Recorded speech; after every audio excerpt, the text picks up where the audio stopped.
We've just undergone about 20, 30 years of educational reform that has led to several important movements that has increased our ability to serve all our children, particularly the most needy among us. From the charter school movement, school choice are examples. A focus on teacher quality is another example. Giving schools more autonomy so individual schools can set the agenda for their building. All have demonstrated great changes in student performance, and we've gotten much better, but we have a long way to go. So what I want to talk about right now are what people are thinking about as the next steps in educational reform. And I want to start with the most important thing that we can do is begin to really trust our educational professionals, to give them a higher level of autonomy and responsibility and hold them deeply accountable for their outcomes. And there are a couple ways that we need to do that. And the first is we have to build these continuous models of improvement, accomplishment. So we have to have value-driven goals and data-driven decision-making on a consistent basis. So we need to honor and own what we want to accomplish, and we use the data to see whether we're getting there and change our avenues if we're not.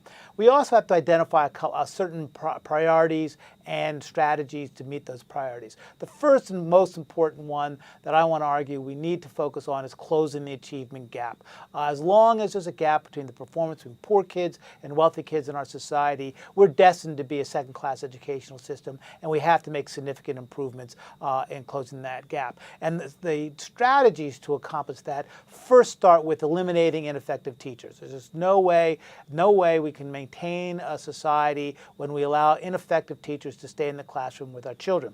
We also have to increase the number of effective teachers in our classrooms by at least 10% a year for the next 5 or 6 years. We know data that if a child has an effective, highly effective teacher, that closes the gap in their economic opportunities increase significantly. So we need more effective teachers. And if we also know that if we eliminated the bottom 10% of the teachers in our school buildings, we would close the achievement gap because we'd have so many more effective teachers. And we also have to nationalize what in Boston is called the weighted student formula.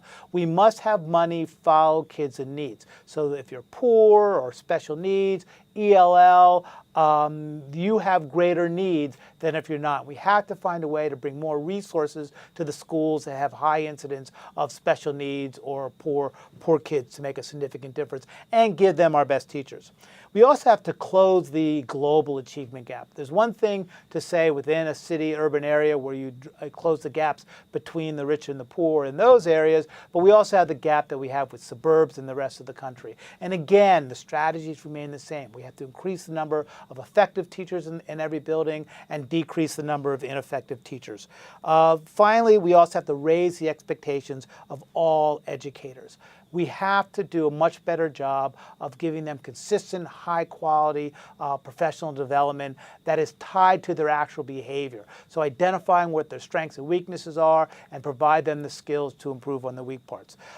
We also have to hold ourselves accountable for racial, economic, and other gaps. And finally, we have to stop telling educators what to do and give them the resources they need to get the job done and then hold them accountable for their outcomes.